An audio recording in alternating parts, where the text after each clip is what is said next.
मुख्यमंत्री की यह भाषा हो सकती है क्या जो उत्तर प्रदेश के मुख्यमंत्री की भाषा है? यह अब्बाजान कोई सामान्य वाक्य नहीं है। इतना गिरा हुआ स्तर की भाषा का प्रधानमंत्री और इतने निम्न स्तर की भाषा का मुख्यमंत्री इस देश ने पहले कभी नहीं देखा था। इतना विकास कर दिया उत्तर प्रदेश में कि उस कहाँ की फोटो लगाएं ये तय नहीं कर पाए, तो दूसरे राज्य और दूसरे देश का विकास दिखा रहे हैं। पता नहीं क्या है ऐसा कि योगी आदित्यनाथ कौन सी कमजोर नब्ज जानते हैं मोदी और शाह की कि उनको नहीं हटा पाए विजय रूपाणी की तरफ। और मायावती जी का कम से कम पुराना कार्यकाल ये रहा है कि सत्ता कैसे चलाई जाती, शासन कैसे किया जाता है। ये डीएम एसपी घर गिरवाने के लिए होते हैं, या डीएम एसपी पंचायत चुनाव में कोई नामांकन न कर पाए, विपक्षी लोग कहीं जीत न जाए, इसके लिए डीएम एसपी का काम होता है? ये अधिकारी देश की सबसे बड़ी परीक्षा पास करके एक अनपढ़ व्यक्ति, एक आपराधिक छवि वाले व्यक्ति का अपना हुक्म अदायगी ऐसे कर रहे हैं कि जमीर गिरवे रख दिए। आप अपने काम को गिनवा नहीं पा रहे हैं, वो दूसरे के काम को गिनवा के क्रेडिट लेके चुनाव जीत जा रहे हैं। तो भाई चुनाव तो जीतना आपको है। आबादी के लिहाज से देश के सबसे बड़े सूबे उत्तर प्रदेश में चुनावी आगाज हो चुका है। सभी राजनीतिक दल यूपी के संग्राम में विजय होने के लिए अपना दमखम लगा रहे हैं। क्या सियासी समीकरण होंगे, कौन यूपी की चुनावी जंग में बाजी मारेगा, उस पर हम बात करेंगे। और साथ ही यूपी में जो सियासी माहौल अभी बनाया जा रहा है, ध्रुवीकरण की राजनीति और अब्बा जान और पापा जान, पता नहीं कैसे कैसे शब्दों का इस्तेमाल हो रहा है, उन सब पर बात करेंगे। मेरे साथ हैं डॉक्टर लक्ष्मण यादव, जाने माने विचारक हैं और दिल्ली यूनिवर्सिटी में पढ़ाते हैं। आप सब इनके चेहरे से वाकिफ़ हैं। बहुत बहुत स्वागत है लक्ष्मण जी आपका। बहुत बहुत धन्यवाद सर। तो आप मुझे पहले ये बताइए कि अब्बा जान कहते थे पिताजी को या फिर पापा जान कहते थे, क्या कहते थे? नहीं, हम तो अपने पिताजी को पापा कहते थे, लेकिन हमें ये पता नहीं था कि इस तरह से भी होगा कि पापा कहने पर ये भी खोजा जाए कि पापा कहाँ का शब्द है। हाँ।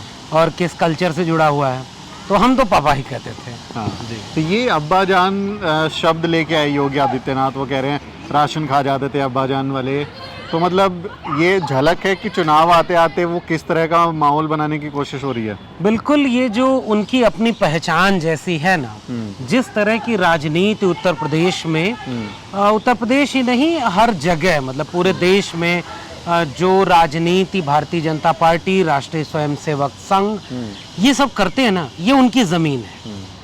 तो इनका जो मूल चेहरा है वो यही है, जिसकी जड़ में सांप्रदायिकता है, सांप्रदायिक नफरत है। इसीलिए तो अब्बा जान कहा जा रहा है। अब अगर योगी जी को अब्बा जान शब्द से इतनी दिक्कत है तो इसका नाम बदल करके पिता जान कर देते, क्योंकि उत्तर प्रदेश में तो नाम ही बदल रहे हैं वो। मुझे नहीं पता, अभी तक मेरे जिले का नाम नहीं बदला है, आजमगढ़ उसका नाम है। अगर मैं यह देखने लगूं तो उत्तर प्रदेश में अनगिनत नाम शहरों, कस्बों के और तमाम चीजों के ऐसे हैं जिनको बदलने लगे तो पूरा उत्तर प्रदेश वो रहेगा ही नहीं जो वो था। सही बात है। तो ये एक तो ये बात है कि वो नाम बदलने वाली राजनीति काम के ऊपर बात नहीं कर रही है। वो दावेदारी ये करते कि वो जो होल्डिंग पर करोड़ों रुपया खर्च करके उत्तर प्रदेश की जनता की जो पैसा है, जनता का जो पैसा है, वह जो होल्डिंग के भरोसे पूरे देश में प्रचार करने के लिए लगाया जा रहा है, वो काम बताने के लिए लगाया जाता। तो काम तो कुछ हुआ नहीं, इसलिए अब इन शब्दों के जरिए फिर से नफरत की सियासत पैदा की जा रही है। उत्तर प्रदेश के एक चुनाव के को लेकर के एक जो न्यूज़ चैनल का कार्यक्रम है, वहां से उन्होंने शुरू किया। राम मंदिर बन गया, राम मंदिर के नाम पर अब घोषणा पत्र में तो राम मंदिर आएगा नहीं, तो अब राम मंदिर के नाम पर पुराना इतिहास खगाला जा रहा है। तो पहले वहां कहा गया कि जो पिछले मुख्यमंत्री हैं उनके अब्बा जान ने क्या क्या किया, और उसी क्रम में उन्होंने ये कहा कि उनके अब्बा जान कहने वाले लोग आरक्षण। तो अब अब्बा जान केवल अखिलेश यादव के पिताजी के लिए नहीं है, अब ये अब्बा जान पूरी मुस्लिम कम्युनिटी के खिलाफ खड़ा हो गया कि वो राशन हड़प जाते थे। इसका मतलब अभी ये उत्तर प्रदेश का चुनाव शुरू भी कायदे से नहीं हुआ है, उन्होंने हिंदू बना मुस्लिम करने की ये कोशिश कर दी। और काम योगी आदित्यनाथ ने कुछ भी ऐसा नहीं किया जिसको दावे से वो कह सकते कि ये मेरा काम है, इस काम पर मुझे वोट दीजिए। और इसीलिए वो देखिए पश्चिमी उत्तर प्रदेश में किसान आंदोलन चल रहा है, पूर्वी उत्तर प्रदेश में भी पूरे देश का जो किसान आंदोलित है उसका एक बहुत बड़ा असर उनको पश्चिमी उत्तर प्रदेश में दिखेगा। जो 2013 के मुजफ्फरनगर दंगे के बाद जो बदला हुआ समीकरण था, जिसका फायदा बीजेपी को मिला था, अब वो समीकरण तो बनता नहीं। किसान की पहचान के नाम पर लोग उनके खिलाफ हैं, दलित पिछड़ी जातियां उनके खिलाफ हैं जी। इसीलिए वो इस तरह की सांप्रदायिक सियासत फिर से करना चाह रहे हैं। ये मेरा टेक है। जो बेरोजगारी का सवाल है, तो ये चुनाव बेरोजगार बनाम सरकार ना हो जाए। ये चुनाव जो दलित पिछड़ा बनाम अपर कास्ट हेजमनी वाली सरकार ना हो जाए। ये चुनाव किसान बनाम सरकार ना हो जाए, इसलिए हिंदू बनाम मुसलमान कर दो। यही इस समय उत्तर प्रदेश में मतलब जो 19 का चुनाव था, फिर 14 का चुनाव था, वो भी हिंदू मुसलमान की लाइन पर लड़ा गया। प्रधानमंत्री ने कहा कि कब्रिस्तान बनता है, उसकी दीवारें हो जाती हैं, वाई लाइट आ जाती हैं, शमशान घाट में नहीं होती। तो हर बात को हिंदू मुसलमान से जोड़े बिना काम नहीं चलता है क्या? देखिए, इन लोगों की राजनीति ही जब उसी पर टिकी हुई है, तो बीच बीच में भ्रम पैदा करने के लिए कभी ये कह देते हैं कि 2 करोड़ रोजगार हर साल देंगे देश भर के युवाओं को। दिल्ली में खूब सारे पोस्टर लगे हुए हैं, नंबर 1 उत्तर प्रदेश, हाँ, स्मार्ट मतलब प्रदेश, और करोड़ों लोगों को रोजगार दे दिया। उत्तर प्रदेश की जनता को ही पता नहीं है कि वो किस किस चीज में नंबर 1 है। बाकी पोस्टर पूरे देश में लग गए कि वो नंबर 1 है। आप उत्तर प्रदेश की जनता से जाकर पूछिए, उन्हें पता ही नहीं कि वो किस चीज में नंबर 1 है। जैसे उदाहरण देता हूँ, पूरे दिल्ली में प्रचार हो रहा है। भाई, उत्तर प्रदेश के मुख्यमंत्री का दिल्ली में प्रचार क्यों हो रहा है? उसका बेंगलोर में पोस्टर क्यों लग रहा है? इतना पैसा क्यों पोस्टर? इस समय देखिए, 2 ही मुख्यमंत्री कंपटीशन में हैं। प्रधानमंत्री पीछे छूट गए प्रचार में। उत्तर प्रदेश के मुख्यमंत्री और दिल्ली के मुख्यमंत्री। दिल्ली के मुख्यमंत्री हर एक चीज का पोस्टर दिल्ली भर में लगा रहे हैं। बस गनीमत है कि दिल्ली के मुख्यमंत्री यूपी में नहीं लगा रहे, नहीं, वो गुजरात में लगा रहे हैं, जहां जहां उनको चुनाव लड़ना है वहां लगा, गोवा में भी लगा, गोवा में भी लगा रहे हैं। उत्तर प्रदेश वाला मुख्यमंत्री दिल्ली में, क्योंकि उसको दिख रहा है कि अगर मैं दोबारा 22 में जीत गया तो मैं 24 में प्रधानमंत्री पद का कैंडिडेट हूं। ये लड़ाई तो उनके घर की है। अब दूसरी बात, जो बात मैं कह रहा था कि उत्तर प्रदेश की जनता को ही पता नहीं है कि उनके मुख्यमंत्री ने उनको देश भर में किस किस बात पर नंबर 1 कर दिया है। उदाहरण, इनके मैनिफेस्टो में लिखा हुआ है कि 12 से 13 लाख रोजगार प्रति वर्ष देंगे जी। तो 5 साल में कितने रोजगार हो गए? 60 से 70 लाख रोजगार। ये जो रोजगार था वो मिला कितना? इन्हीं का पोस्टर कह रहा है 4.5 लाख नौकरियां हमने 4.5 साल में दे दी। तो मैनिफेस्टो में जो कहा था उसका 10वां हिस्सा भी तो नहीं पूरा हुआ। बिल्कुल। तो आप किस बात का कह रहे हैं कि रोजगार में उत्तर प्रदेश नंबर 1, अपराध में नंबर 1? तो ये हाथरस किसके काल में, किसके सत्र में हुआ? कल ही हाथरस के घटना को 1 साल हुआ। कोई न्याय मिला? कोई न्याय। वो जितने इनके जात बिरादरी के लोग गुंडे थे, जो अपराधी थे, वो कहाँ हैं? खुले घूम रहे हैं।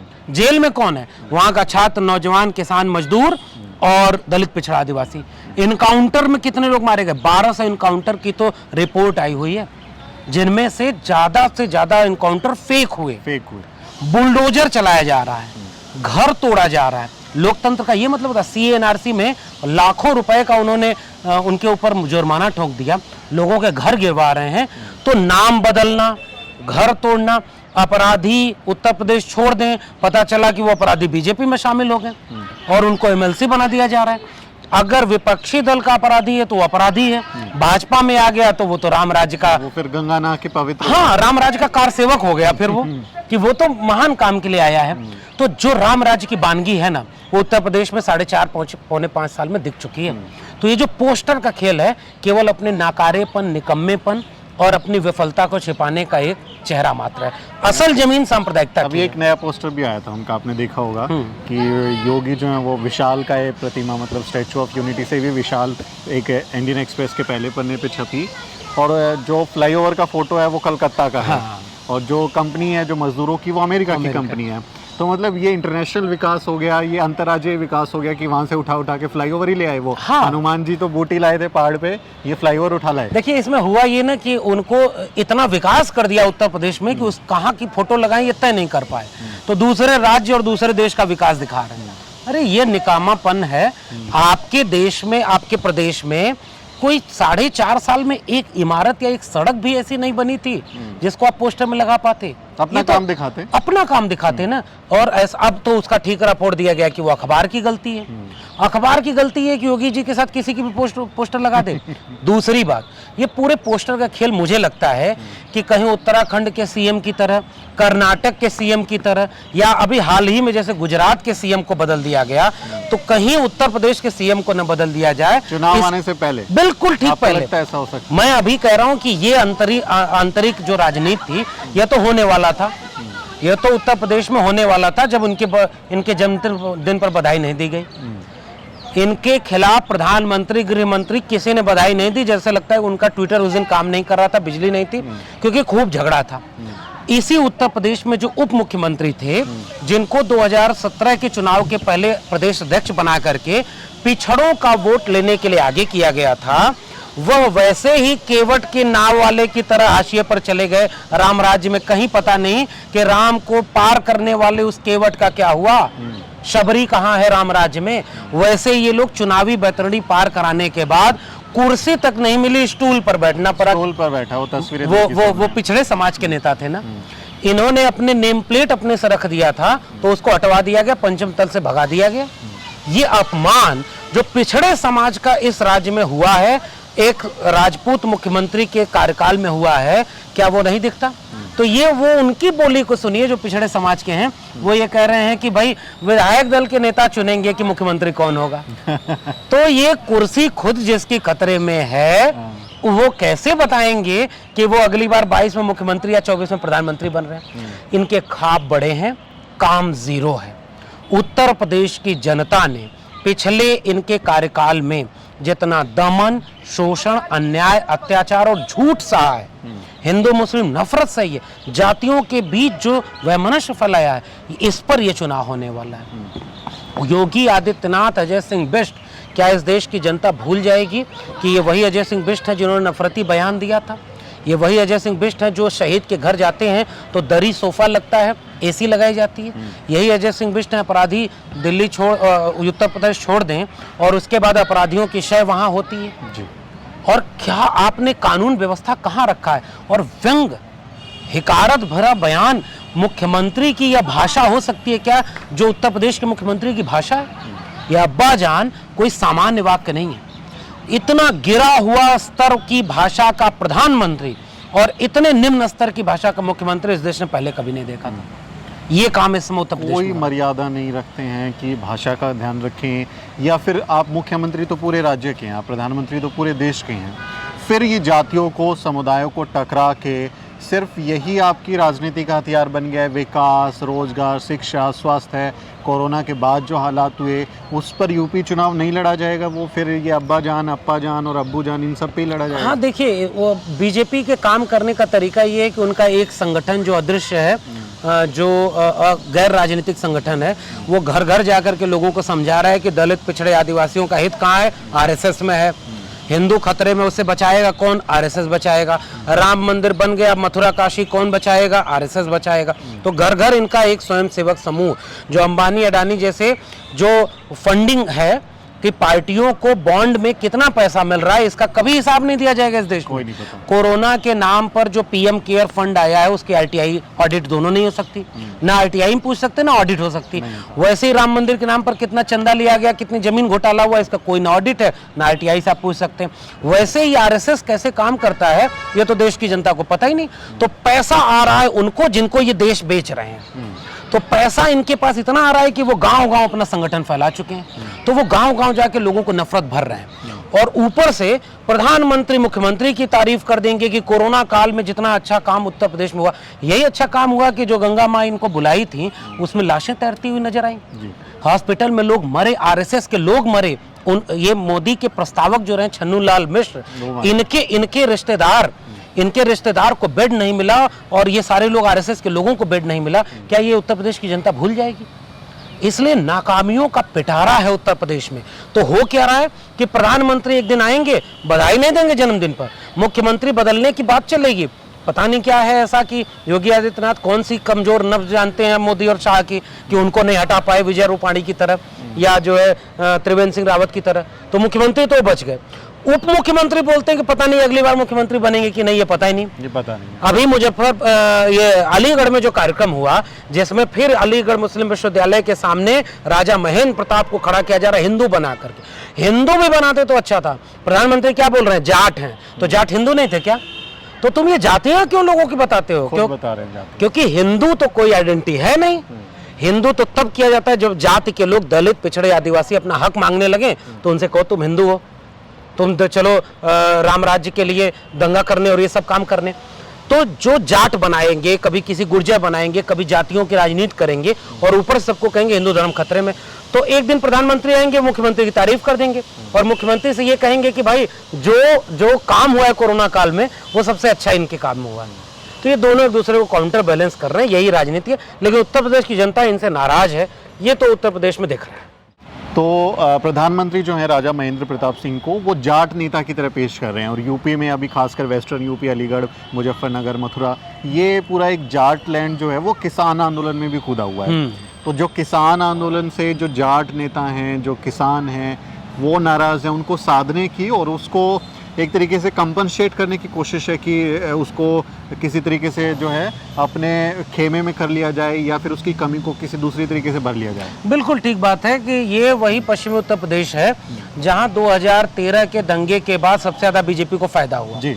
और वो पश्चिमी उत्तर प्रदेश जहां पिछड़े तबके के तमाम किसान जातियां, दलित जातियां मुसलमानों के साथ खड़ी हुआ करती थी, कभी दंगे जैसा माहौल नहीं था, वहां इन्होंने दंगे का काम किया और उसका राजनीतिक फायदा उठाया, जो पूरे देश में इन्होंने किया। ये देश की जनता कब समझेगी कि आपकी लाशों पर कौन सियासी रोटी सेका है।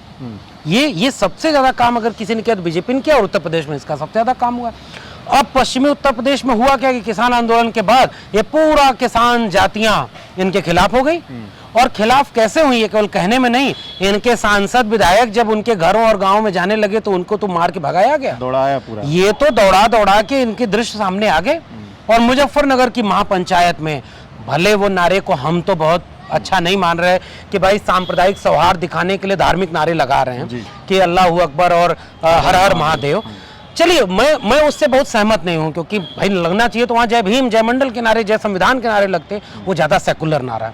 बावजूद इसके पॉलिटिकल फ्रेम में अगर देखें तो वो एक सेकुलरिज्म का नारा बन गया ना, जो महेंद्र सिंह टिकैत की सभाओं में लगा करता था।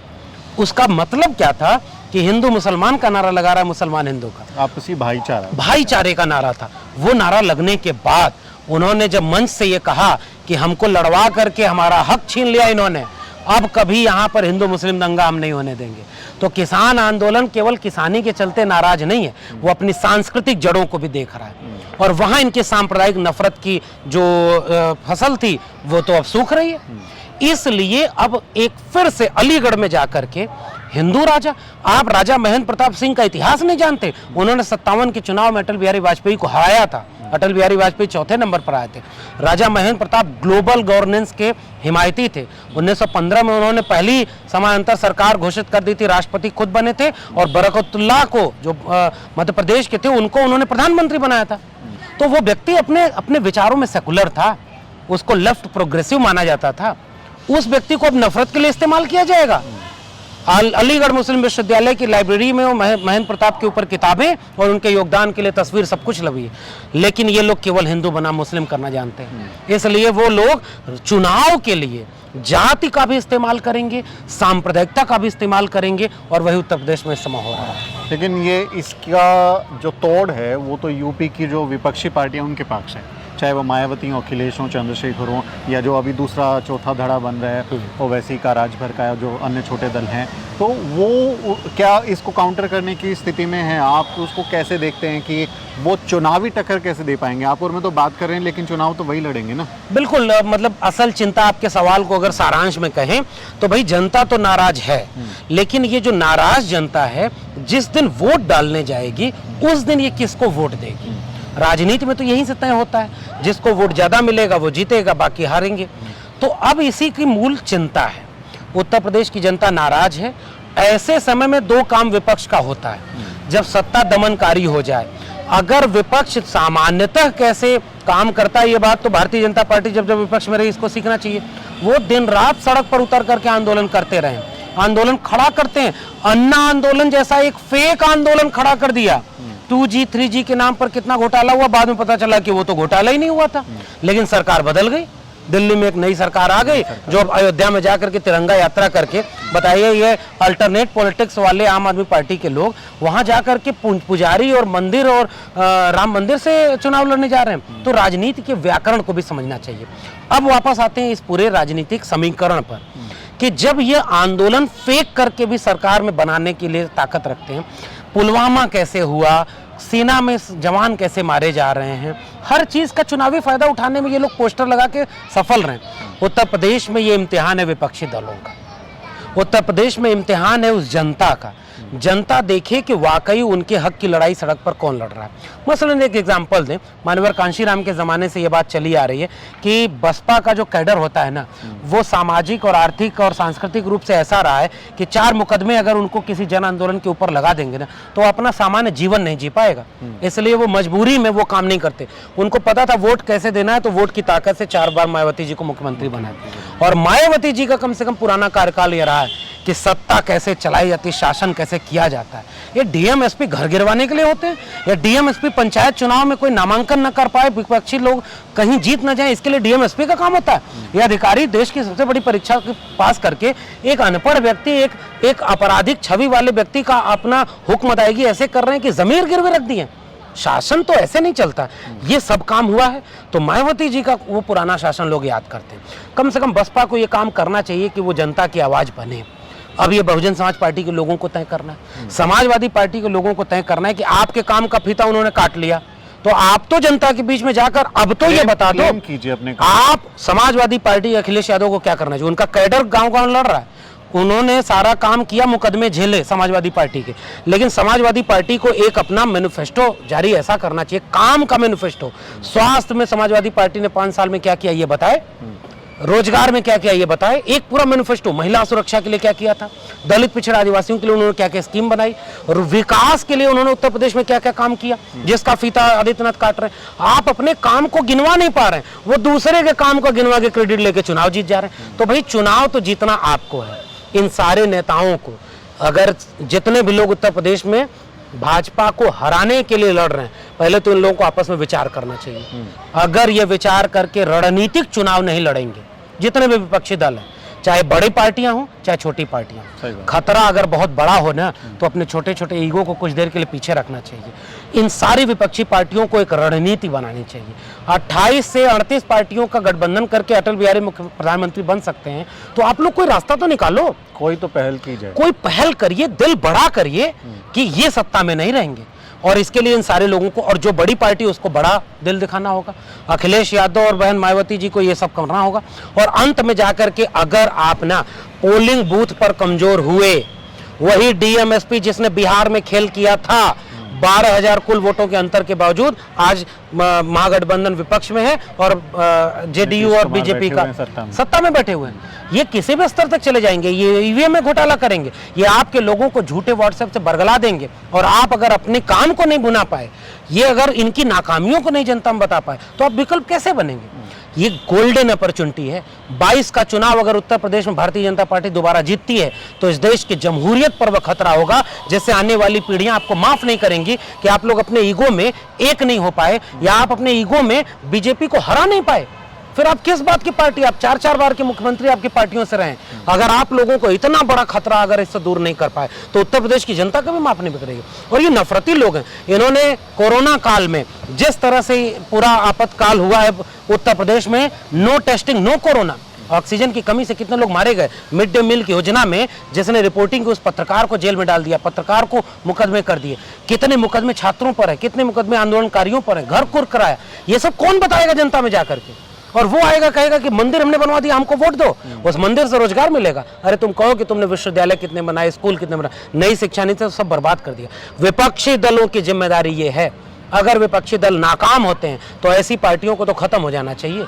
अगर आप हैं विपक्ष में, तो आप साबित करिए कि आप इनको हराने के लिए काम करेंगे। और अगर आप नहीं हराएंगे, तो आप दरअसल पूरे समाज और देश के साथ घात कर रहे हैं। एक बड़ा नुकसान हो सकता है। तो ये थे प्रोफेसर लक्ष्मण यादव, जिन्होंने कहा कि यूपी की जो तमाम सियासी पार्टियां हैं, उनकी जिम्मेदारी सिर्फ सरकार बनाना नहीं है, अपनी पार्टी को जीत दिलाना नहीं है, बल्कि इस देश के लोकतंत्र को, इस राज्य की छवि को बदलने की जिम्मेदारी भी उन पर है। और अगर इस बात को, इस सपने को सच करने के लिए उन्हें कुछ गठबंधन करने पड़े, कुछ कॉम्प्रोमाइज़ करने पड़े, उन्हें वो भी करना चाहिए। और उनकी पहली प्राथमिकता होनी चाहिए कि वो ऐसी सरकार को जो कि लोकतंत्र विरोधी है और जो कि दलित, आदिवासी, पिछड़ा, अल्पसंख्यक विरोधी है, उसे किसी भी तरह से सत्ता में हटाए, उससे बाहर करे। ये थे प्रोफेसर लक्ष्मण यादव। ये वीडियो आपको कैसा लगा, हमारी बातें कैसे लगी, कमेंट के ज़रिए ज़रूर बताएं। और साथ ही अगर आप यूपी के रहने वाले हैं तो हमें बताएं कि आपके इलाके में, यूपी में किसकी आवाज़ चल रही है और कौन चुनावी जीत दर्ज कर सकता है।